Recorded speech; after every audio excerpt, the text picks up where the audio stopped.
I run late, so today I'm going to start on time. My name is Sara, and in my full-time professional gig, I am a manager on the web operations team here at Best Buy. Specifically, I lead and manage the team that's responsible for supporting the internal applications that our business users use. And with me today, I have... Hi everyone, I'm Brittany. I work in my day job here at Best Buy. I work for community relations. I'm in charge of the Geek Squad Academy program. So I help run and manage our signature program, which takes technology camps into inner city schools and to low-income areas throughout the U.S. If we could just do a quick spin around the room and give a name and where you're working, kind of what brought you to Minibar, I would love to hear from you guys to kind of get an idea of who's in our audience. So, whoever would like to start that awkward moment. Yes! My name is Sylvia Townsend. I'm a third grade teacher and I'm a Geek Squad Academy. That's why I'm here. All right. I'm Jean Erickson Cooley. I'm a Prime Digital Academy Beta Cohort student. I'm Kristen Dean. I'm an HR director at Code 42. We sponsor or have for a long time, and I've never been, so I think this would be really kind of cool. I'm Dwayne, and I work for Target and Genetic. I'm Josh. I work at Magnet 360, and I've been coming here for a long time. It's a good inspiration. I'm Jessica. I work here at Best Buy on the search team, and I'm also a data scientist. Anna Bliss, I work here at Best Buy on the Open APIs team. I think this is my 4th or 5th minibar, and they're just a ton of fun. I'm Kat Chaucer. I'm here at Best Buy too in the store design department, and I'm here to find out more about tech. I'm Deb Dixon. I'm the Chief Information Security Officer here at Best Buy. This is my first minibar, so I'm excited to be here and happy to be hosting. I'm Julie Durham. I work in IT at Best Buy. I was actually just here working today. I thought this was a meeting about one month close. So I'm just kidding. This is my second minibar. I'm Roxy Wayner, and I'm a full stack developer starting in web and Microsoft platform for a company called fun.com. And my coworkers told me how much fun I would have here. So this is my first minibar. I'm Amanda Erickson. I work for Equity IT. I used to work here at Best Buy, so a couple of my previous friends that I made here talked me into coming to Minibar and told me how much fun it was going to be. So.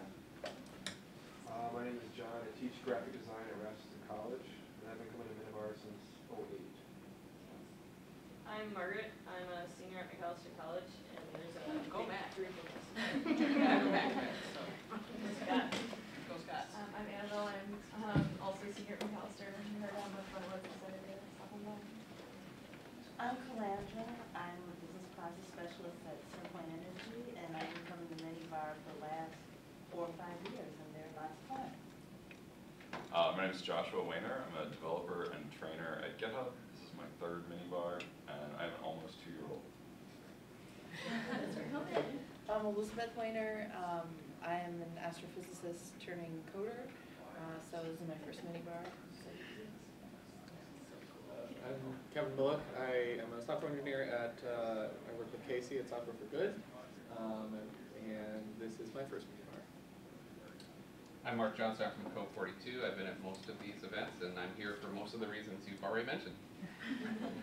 I'm Kirsten Rue. I'm also a 3rd grade teacher. I work in Minnetonka, and we just started a K-5 coding program this year. And for the record, we teach together. My name is David Lee. I work at the Nerdery, and this is my 3rd minibar. Kind of skipped a few years in between each. I'm Paul Cantrell. I'm a freelance software dev and professor in the spring. Hi, students. And I've missed only 2 minibars. I was at the very first one, which was like 80 people in a room, and there was a presentation going on in each corner. So it's grown a lot. Yeah. Thank you, everybody. So I took a couple points away. Oh, we missed somebody. I'm so sorry. Go ahead. Hi, I'm Craig Fisher, Software Development Manager at Fun.com. This is my first minibar. Welcome. Excuse me? It's only recording for that. It's not going to be coming, yeah, it's kind of weird. It's not going to be coming through the speakers. So we have a room full of awesome, really intelligent, smart people who have experience at Minibar and are looking for fun. So the pressure is on. So to begin with, let's talk about statistics. We've all heard that. disparities in technology. I can tell you about statistics all day. I think we're very, very familiar with them. And lately, I've been finding that when I'm surfing on the internet really, really late at night, researching things, I end up on pages like, are you interested in buying a pet raccoon? So I put the kibosh on that because today we're here to talk about solutions. It's very easy to stay in a problem and focus only on that. So I want everybody to look around the room and see if you can find something black. Go ahead. See if you can find something that's the color of black. Raise your hand if you found something that was black. Whatever you are looking for, you are going to find. Whatever you're focusing on, you're going to find. If I walk into a room and I'm looking for the differences and what makes me different and how I'm not good enough, that is what I'm going to find. If I walk into a room and I say, I belong at this room, there's a reason why I'm at this table, that's going to come out in my behaviors. That's going to come out and it's going to inspire other people around me. So that's what we're going to be focusing on today. Again, the problem or the solution. So a little bit about me. Again, I'm a mother of an 11-year-old amazing daughter. Children change lives, not only in the way you view your home when it comes to childproof it, but in the way you think. And a lot of my inspiration has come from her. And something I did a while ago that was very interesting is I asked Annika, will you draw me a picture of somebody who works in tech and somebody who would be the boss man, the CEO? I think I did this about 2 years ago. She goes, yeah, I'll do that for you, I'll do that for you. So this is what she came up with. Okay. So she explained to me, okay, Mom, here's your CEO, it's a guy, and he's got this fancy headphone thing because he's talking to everybody. Okay. And then she comes and she tells me, this is your tech person. He's got a pocket protector, and he's kind of nerdy. Those are his headphones. Yeah, those are his headphones, right? That looks nothing like me. And so when I saw that, it really inspired me to teach my child that you can be anything you want. Let's be honest, stereotypes exist for a reason, right? But it's not the complete story. And she is a lot of my inspiration behind why I am very passionate about women in technology. How did I meet Brittany? Fixing stuff. Best Buy is a big supporter of women in technology, and they sent us to the Grace Hopper conference last year. Amazing, phenomenal. And I see this girl who somebody at the Grace Hopper conference sees her in her Geek Squad uniform. She comes up, she goes, I know this, you guys aren't here to like fix computers, but can you just quickly take a look at my laptop and see what's going on? So she goes to her bag and proceeds to grab out her tools to look at this computer, and I'm like, I need to know this girl. This girl is awesome. So that is how Brittany and I met. And just to get some nerdiest picture ever. to get some geek cred, we have to have some geek cred, right? We got to meet Megan Smith, who is now the Chief Technology Officer of the United States of America. So she's the first female to hold that position, and it was really cool to meet her. And she said what Brittany did was awesome. So that was awesome. And I'm gonna go talk a little bit, let Brittany talk a little bit herself. So how I got started in tech was, it was kind of like handed to me, but not in a way that I thought that it was cool. I was always a sports fanatic. I was super good in sports, had all the rights to get to the way I was supposed to be, but, like any other sports athlete, when you get to high school, it's not always the case that you're going to go pro. So I had to figure out other ways to kind of make myself, apparent and make myself dominant in at that time, a very small town full of guys. Because I grew up in a really small town in Houston, Texas. And it was all cowboys, or it was you're going to work for the police force. So it was one of those two roads. And I was like, that's not what I want to do. So I went to the U of M. I was like, I'm going to go out of state for college. I'll leave my mom, which was really scary. And I'm going to go out of state for college. So I came to the U of M, and it was right before I came to the U of M, and I went to a tech camp. I didn't know anything. I didn't even know how to turn on a computer. But I went to this tech camp, and it was called Geek Squad Academy. And it was the first time that this tech camp was going on. It was the first couple years that it started up. that Best Buy actually hosted it. And so I was kind of like a prototype. And there was a bunch of boys in this class, and the instructors were a bunch of boys and one woman. And the one woman sat there and asked me why I came to the camp. And I go, well, my mom wanted me to go, and just to be cool in front of all these guys, because I was like, yeah. So she goes, you know that there's not many women in technology.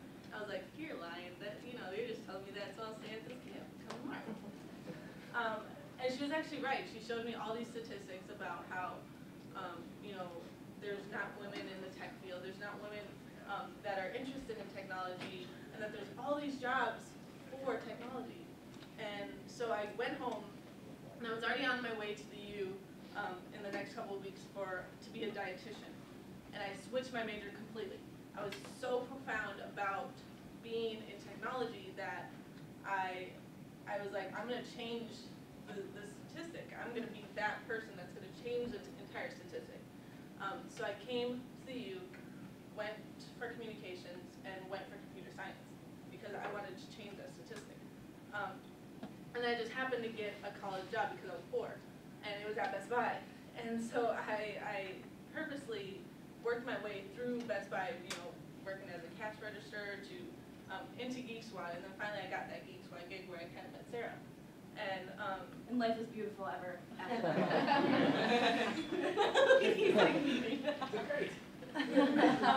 So yeah, and then I got the opportunity. They were like, hey, do you wanna instruct one of these camps again? And I was like, the same camp that I was at, I didn't even know it still existed.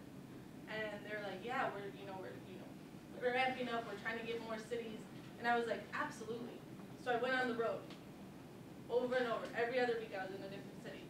And I saw this consistent movement of kids wanting to be in technology, but they didn't have the access to it.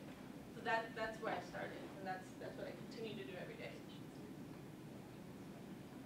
I ended up at Best Buy first as a consultant. It was a 3-month gig, that was it. And I liken my fall into the technology world like a love story. So, you know in the movies when the beautiful man or woman comes walking and they play music and they have all the lights, that was my moment when I got the gig at Best Buy. This is where I belong. This is what I want to do. I loved the rush of being able to solve a problem, of working with people, of looking at really complex things and trying to understand what's going on here, and also the humility of it. I'm never going to know all the answers. I have to rely on other people.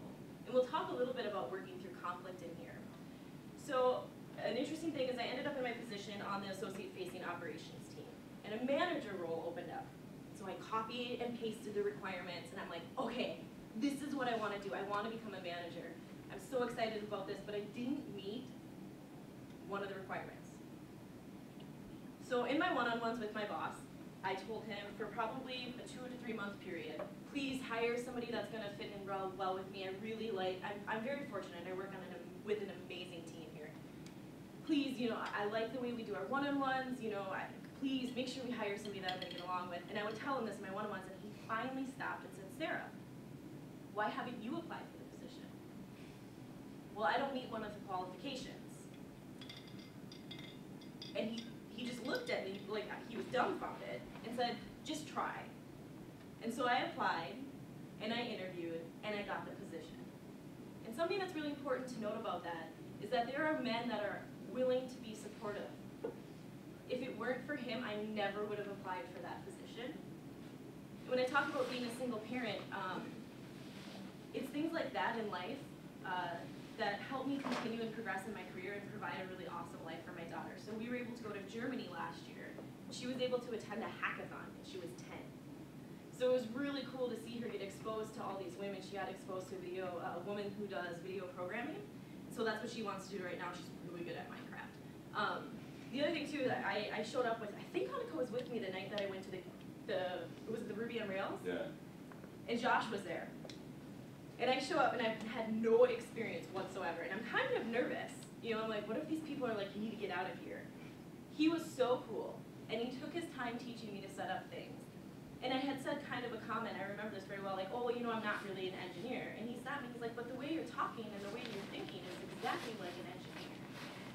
we're so fortunate to have a fantastic supportive community here in the Twin Cities and have really amazing people that are support you. That's not to say, like, does it exist? Are there people who are mean? Are there people that are gonna say, oh, you can't do it because of the way you look or because of your background? Absolutely.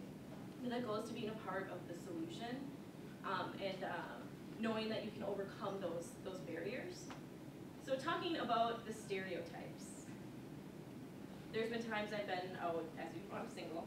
I'll be out at drinking my kitty cocktail, that's my signature drink.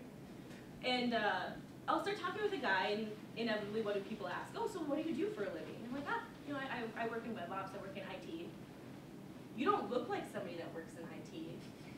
And like, you just threw away any chance of this conversation continuing.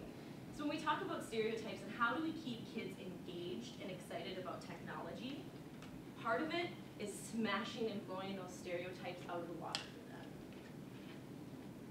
I was at my daughter's volleyball practice, and I did a little scientific program, and I asked some of the girls that were sitting there, I go, would you ever go to school for computer science?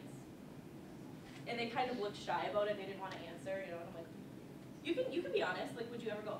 No. Why not? Well, it's kind of boring. And I wouldn't want to be with a bunch of nerds and like science like type people.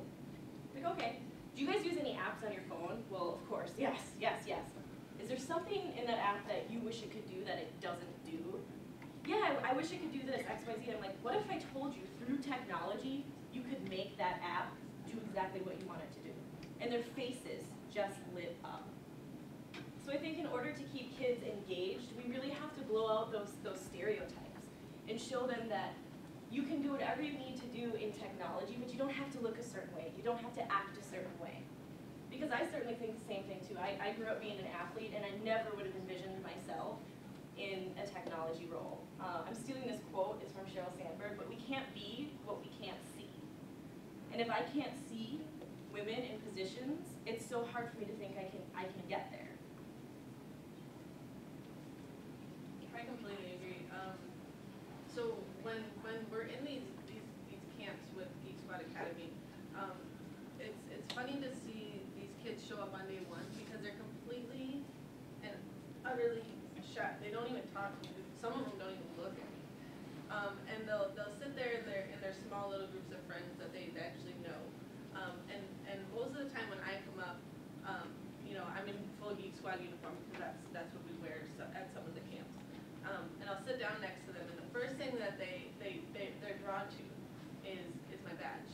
I don't know if any of you have seen Geek Squad badge, but it kind of looks like that. It looks like the police badge. And so the boys will say, "Oh my God, are you a police officer?" I don't really want to be a police officer. And I'm like, I'm not. And the girls are like, duh, she's not. She's clearly here teaching us about computers. And so it's funny to see, and so they'll ask me more and more questions, and getting to know these kids is quite funny. So I had a kid in San Leandro at the public library, and he asked that same question, and then I go, what do you like to do?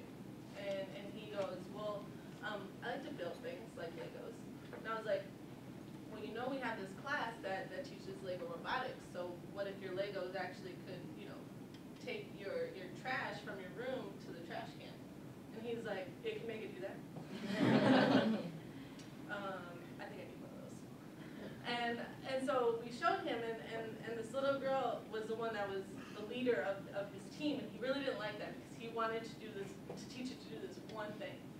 And she was extremely smart, and he couldn't figure it out, and she was like, let me do it.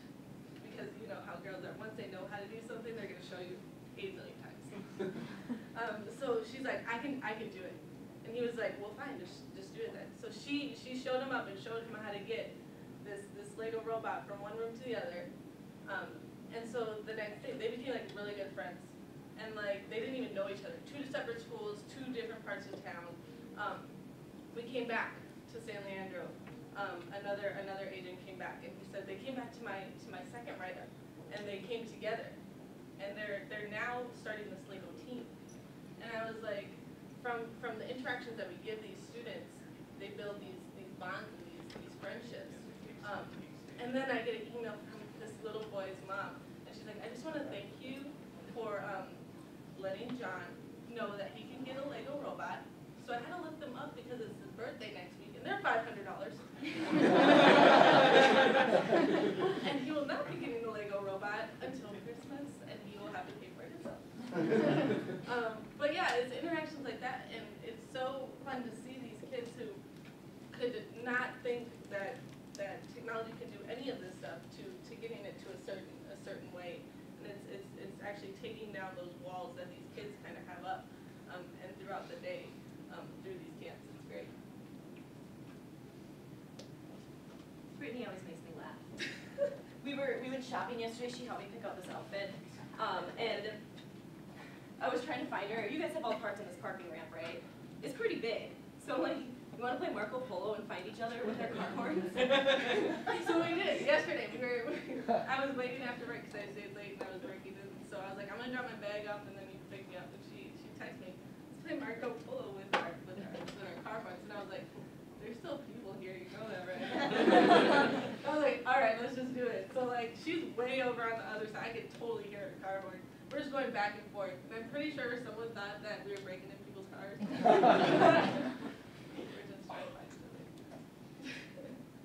And the last note on stereotypes is, this is my daughter and I in Berlin. When we went over to, don't tell her she's cute, because she will use that. She's so smart that she'll be like, oh, but Mom, I'm cute. Let me do it because I'm really cute. So when we went there, we went to Geek Squad. It's a local chapter. It's amazing. I highly suggest everybody in here check them out. It's called the Twin City Geek Squad, and it was started in Berlin, and it's a platform for women innovators in technology, all the way from marketing to coding and cables. And they did a demo day at the Google headquarters over there. So they had 10 female-led startups pitch their products. It was a real live Shark Tank, essentially. And the prize, the first place prize was a McKinsey & Company coaching package and reviewed business plan. The public vote was like $20,000 worth of credit toward Google Apps. So my daughter got to see 10 female-led startups pitch their product. And that was really, really cool for her. And then we traveled to Hamburg, and she went to the hackathon. So she got to see people coming together to solve problems. And I think that kind of really made her change her mind on how she looked at what she can and can't do. And she was interviewed when she came back, when she was at a Katie Coder Dojo event, which is for girls only. It's at St. Kate's. And the Minnesota parent interviewed her. And one of her quotes is something along the lines of, I think men and women can do the same amount of work and can do it very well and get equal pay. That's coming out of the mouth of my 10-year-old. So I think that kind of goes to keeping children engaged with technology. Brittany can do that at the Geek Squad Academy. She can bring that. But as parents, as relatives, as aunts, uncles, friends, it's our responsibility to bring that back into the home. Because when we can give young girls and men the confidence to be okay with who they are, how much they know, how much they don't know, that's going to come into the workplace. And as teams, we can come up with better solutions to problems that way. So it's really important for me, and I catch myself sometimes. I come home from work and I'll be negative, like, oh my gosh, this happened again, you know, whatever. And I have to catch myself and realize that my daughter is going to pick up on that energy. And if she hears me, that's what she's going to think is acceptable and okay. How many in here have somebody at work that they don't get along with? What? That's real. Are we being honest? How many people have ever worked with someone they haven't gotten along with? There you go. Me. How many have had a really, really complex issue that they just couldn't figure out, and it took weeks and weeks and weeks, and you're getting really frustrated? You have people trying to do it in different directions. That's like everyone. That's like me sometimes trying to pick out a dress in a store. Clearly.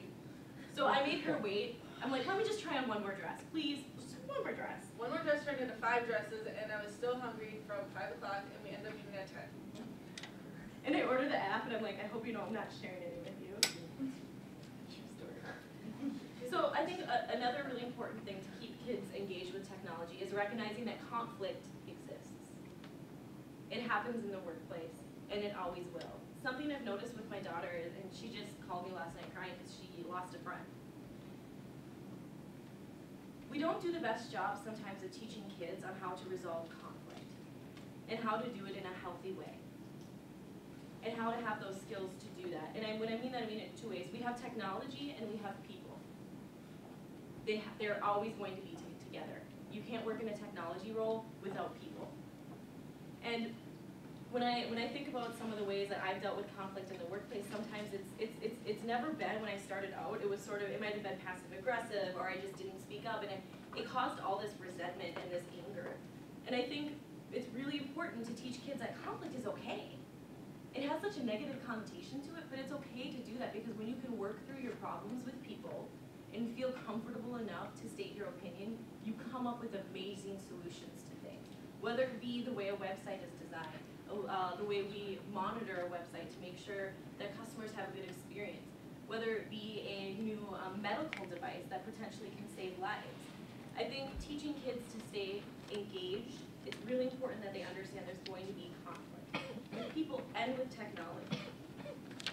One of my biggest frustrations with Annika is if it doesn't work once or twice, she's like, I give up, I'm done, I'm done. And teaching her to have that grit and that tenacity, that it's okay, you're going to fail. One of the best things my mentor has told me is that you're going to fail. And that's okay. I think sometimes we create this culture where like failure isn't acceptable, and we do ourselves a disservice when we don't talk about those failures, because then we never get to learn. Because life isn't always pretty. A career, you're gonna fall flat on your face, and that's okay. And I have a really good example of that I just did this week. Anybody familiar with HipChat?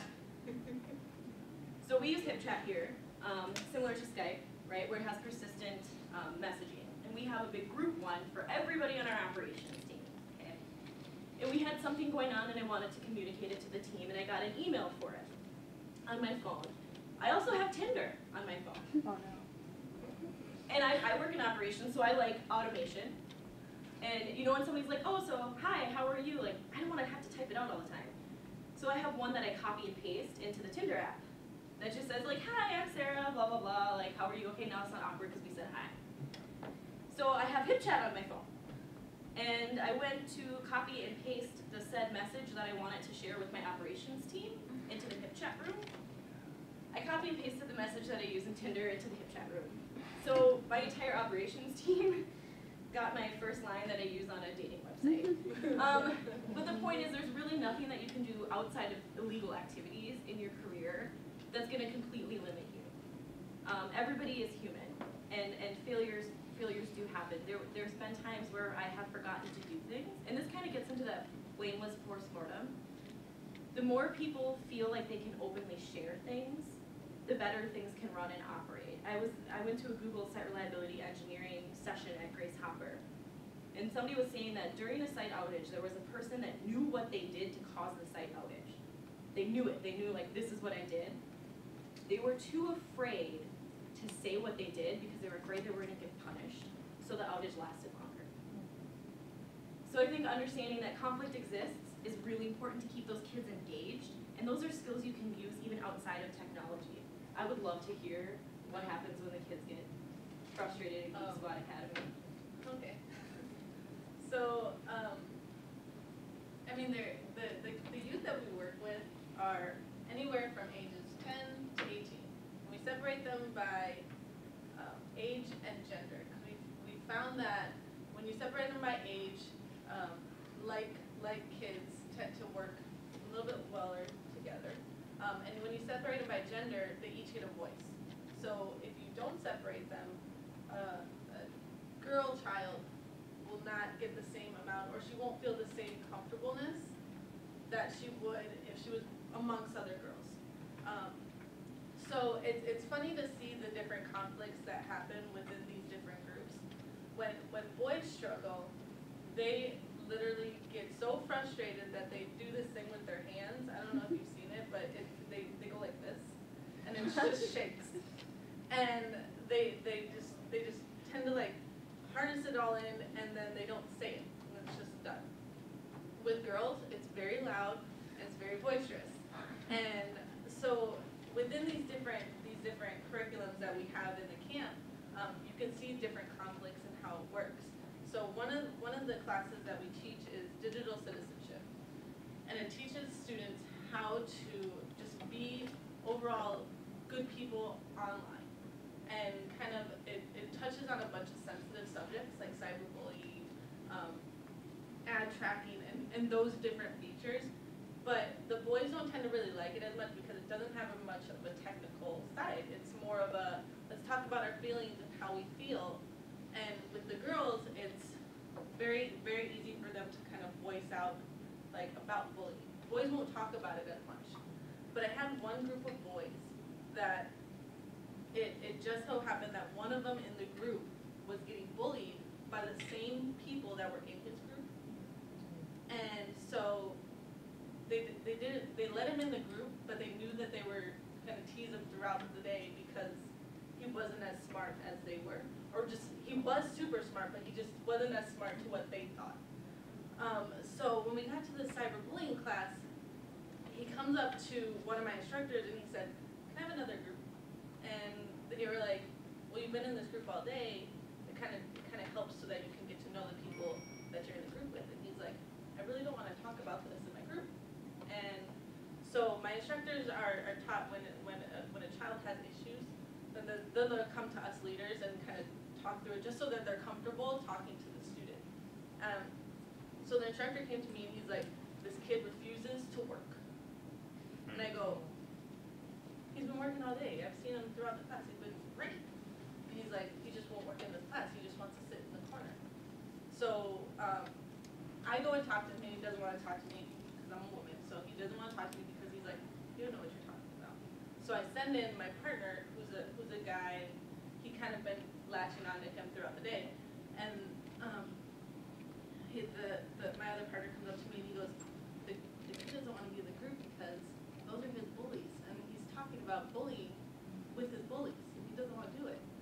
I said, "Okay." So we talked it. So I pulled him aside and I was like, "Well, how about you, me, and this leader work together, and we'll come up with this public service announcement," because we have these kids come up with like flashcards and they draw them about not being bullies. And he's like, "Okay, I'll be in your guys' group." So we make them feel comfortable.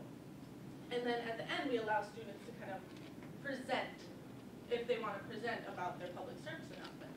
And he raises his hand. And his bullies are sitting in the front row. And so he raises his hand and he wants to show his little public service video. And he stands there super proud. And you can tell he's really nervous because his bullies are in the front row. And his public service is really funny. And he ends up like taking what they're saying about him and making them into jokes. And these bullies are like, you can tell that they're comprehending this conflict. And so like at the end, the little bullies come up to me and they're like, "We have something to ask you." And they're like, and I'm like, "Yeah, what's going on?" He's like, "How do we talk to someone about something that we didn't like?" And I was like, "Well, you just kind of, casually go up and say, I didn't like that. Can we talk about it?" And they're like, "Well, we didn't like that video that was shown." And I was like, "Well, why don't you like that?" I knew they were his bullies because he told me. And they're like, "Because we kind of feel bad about that issue." And these kids are like 12 years old. And I was like, "All right, what do you feel bad about?" And they're like, "Because those jokes were about me and I didn't like it." And I was like, "Oh, so you're the bullies?" And they were like, "Yeah, I think so." So it's funny to see how these kids kind of like comprehend certain things when they're given the opportunity to. So I think we can learn a lot from, how kids react to conflict and take that into our own sense of how we respond to conflict. The one last note on that is, how many in here have mentors? Just curious. I have. Oh, somebody. She's my mentor. Oh, nice. She's like, "You better raise your hand." Yeah, she gave me an extra. So I have an amazing mentor, and I have amazing board of directors, people who are always willing to help me. Julie happens to be on my board of directors. She's got business cards that say Sara Heitkamp, board of director. And one of the things that I recently had one of my mentoring meetings, and I came in and I kind of was complaining about something. And I was hoping what I would call co-signing my BS, and be like, "Oh yes, I'm so sorry you have to deal with that. I can't believe that person did that, X, Y, Z." And how it turned out was basically, "No, there is never a situation where it is helpful to commiserate with somebody. Be supportive when somebody is either gossiping or complaining, but it's something that requires 100% abstinence. Because when you begin to commiserate with somebody, you're not staying in the solution. So be supportive. Yes, I understand. Gosh, that's got to be so frustrating how that's happening. But always be professional, kind, and thoughtful. And that really resonated with me because I think of as a parent at home, I'm a single parent. So there's nobody else to balance my flaws. It's just me. And I really try to think about how am I showing up at home too. And that's a big responsibility. And I realized after I had that conversation with her, I'll come home and I'll sometimes expect Annika to commiserate with me. Annika, look at this traffic. Can you believe this? You know. So I think that's the last thing that's important is realizing that it's okay to sometimes vent through conflict, but how to stay in the solution and not to stay stuck in there and commiserate about it. So 1, blowing the stereotypes out of the water. 2, conflict, it happens. Stay tenacious. That rush of solving a problem feels so good. And it's sort of like that shipwreck mentality, like when you go through a really bad issue with a group of people, you kind of have that common bond afterwards. So really working together for solutions during a conflict, it's so empowering. And I remember that, one of the first ones I had, and this particular woman that I just didn't get along with. Simple solution, I set up a half hour, I said, hey, do you want to have coffee? And I said, tell me more about what you do at Best Buy. What can I help you with? How can I support you? We're not best friends today, but at least I'm not walking around with that resentment, and we can work through problems together and come up with solutions. This is my favorite part, the power of technology. How do we keep kids engaged? So they come home from Geek Squad Academy. How can I, as a parent, keep Annika engaged? I try to expose to her the amazing things that can be done with technology. We are in a transformational period in history. The things we can do through technology are quite amazing. This is my favorite pictures. Okay. Will you hit the button for me, Brittany? Yeah, I will. So this is, can somebody hit the lights, please? Thanks, Mike. Mike is on my board of directors too, actually. He was helping me decide what languages I should learn. I still have that email. It's in my career growth folder. So this is my daughter, Annika. And this is at a Coder Dojo at the University of Minnesota. These are free events. And this is her mentor there, and she's learning how to do something. So she's like, oh, that's cool. Everybody gets that moment to jump up on their computer, because everybody in here can relate to that, right? We were like, oh, that's really cool, and you stand up, and you're like, ah. So she's like, oh, that's awesome. Go ahead. That smile. That's all it took for me. She solved the problem, she saw what she could do. How exciting is that?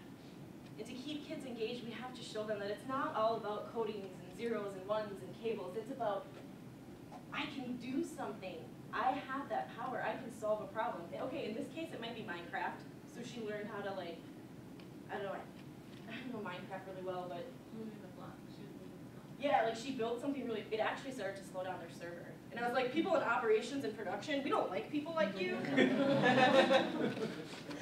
But that is what's so exciting, is it's showing kids the power of technology and the things that you can solve through it. Yeah, definitely. That smile always makes me crack up. She has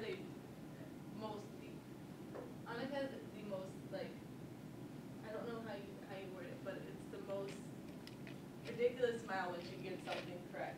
So Annika came to our Geek Squad Academy that we had here on campus. We had take a child to work day. It wasn't take your child to work day, you could take any kid.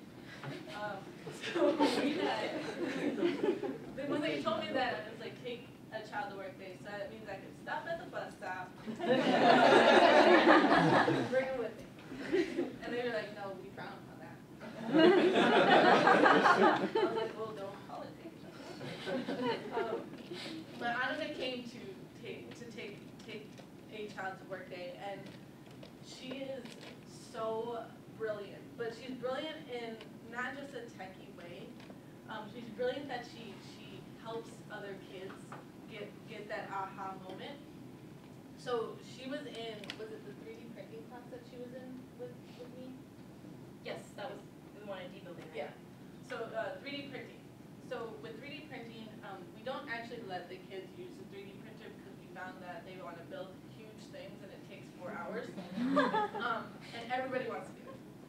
don't like people like that. I'm just kidding. In office, we don't like people like that in GSA. So we let the 3D printer run, and these students will you know, kind of use the program SketchUp, because in GSA we use all free software so that the kids can go home after camp and be able to show their parents what they're doing or continue their learning outside of the classroom or outside of that camp, to kind of keep them going until we can come back and see them next year. Well, this one student was building a house, and he wanted the fence to kind of go or wrap around the house, and he was having issues making the fence kind of go up. It was built, but he couldn't get it to go up. And Annika was sitting there, and I think Sarah was talking to someone else, and she was just watching him. And she was like, she wasn't paying attention to what she was doing, she was just watching it. And I was getting ready to go help the kid, and she goes, I can go help him. And I was like, oh, you can? And she was like, yeah, I can do it. And I was like, well, if you want to go help him, maybe he'll respond better to you to go help him. So she walks around the table, and she goes, I'm not gonna do it for you. I'm gonna let you do it. But I'll just stand here and kind of help you if you have questions. So he kind of goes and he's like, he does it and he gets stuck. And he's like, I'm just gonna delete it. She goes, no, why don't you just push that button? Just try that one. And it pushes it and it raises. And this kid's eyes lit up. And then he looked at Annika like, oh my God, you're so awesome. And then she had an aha moment because she taught him what to do. Mind you, I'm gonna steal it for GSA one day. She's gonna work for me. And like when she's showing me too, she's like, Mom, let me show you how to do X, Y, Z, and I'm like, that's embarrassing. I work in technology, and you just taught me how to do that. But She does that to me all the time when she called it. She was doing it when you dropped her off at my desk that one time. I was learning this little code software, and she's like, oh, I can do that. And I was like, I can't, though. It embarrassed me. You're 10. Go away. But yeah, these kids have these aha moments, and we see them on day 2 because day 2 of GSA, you kind of work on the same projects that you were working on, but just on a different level, just on a different higher like tenacity and higher I don't know what to call it, but you do that, and the kids go from day 1 not knowing a thing, day 2 being completely pros, and they will literally run out of the building with their flash drive in their hand. I wish I had a flash drive with me that it's like a little armband, and they come out and they're like, oh my God, Mom, I need to show you this Lego robot. And their mom's like, we don't have a Lego robot to show you. But they run out of this building, and then they always ask us every single time that we're there, are you guys going to do X tomorrow? And we're like, no, it's just Monday and Tuesday. You're going to go back to, the Boys and Girls Club tomorrow. You're going to go back to, your after school program. He's like, oh man, I don't want to go back there. We have to go basketball. We got to go do something else. And they want to do more of this stuff. So they wait for next year and the next year. We've had kids come back every single year to do the same curriculum just because they want to try something else. Or they'll go into these groups and do something else because they have these aha moments.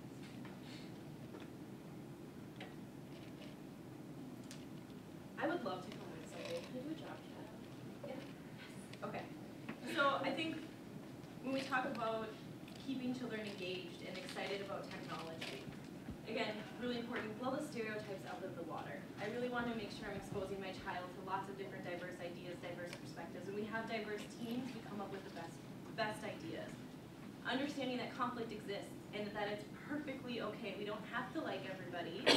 That's perfectly natural. And conflict is going to exist. You're going to come across a problem that you can't solve. That's why technology is a humbling thing. Oh, it's a humbling thing. The minute I think I know it all is the minute I stop learning. So I really try to keep an open mind, and that I always try to ask for help. I really do have an amazing team. Technology folk, we're very proud of our craft. I have never had somebody tell me no. When I said, can you tell me more about this? Can you tell me about Athena? I had never had anybody, and she's busy, she's the senior director. I've never had anybody tell me, no, I don't have time for that. Even if it's not a full, complete answer, people have always been willing to share with me. And on that note, we have an amazing tech community in Minneapolis. We have DevOps days coming up. If anybody's interested, I have a slight hookup. There is a code if you want to use minibar in caps, so M-I-N-N-E and then bar. You can get 20% off, and that's DevOps Days in here in Minneapolis. That's coming up. But utilizing each other and understanding conflict exists, that's perfectly okay. Have the tenacity, have the curiosity, have that obsession with the way things work to overcome it. And then lastly, showing the cool things you can do with technology and the impact that you can have on the world with it. We think of some of the things simple as Skype. My daughter can Skype my grandparents now and see their faces, right? That's technology that's really changed the world. That didn't exist when I grew up. And also showing, what was that? She can Skype me on Wednesday, just because. Yes.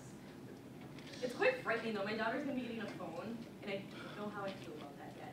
I'm so nervous because I don't have control, and she can Facebook people, she can Instagram people, and it kind of makes me nervous.